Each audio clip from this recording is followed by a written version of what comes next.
তখন কি বলবো তারা এসে?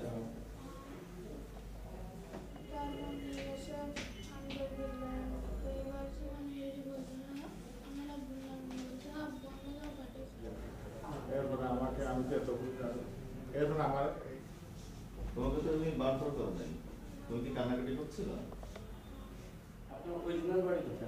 আমাদের অরিজিনাল বাড়িতেও যে নাম্বারে ফোন করছে, আর যে নাম্বারটা থেকে ফোন করছে নাম্বার একটাই, এবং আমি যেটা চেক করে দেখলাম এরপরে আমি অনেক কথা বলি।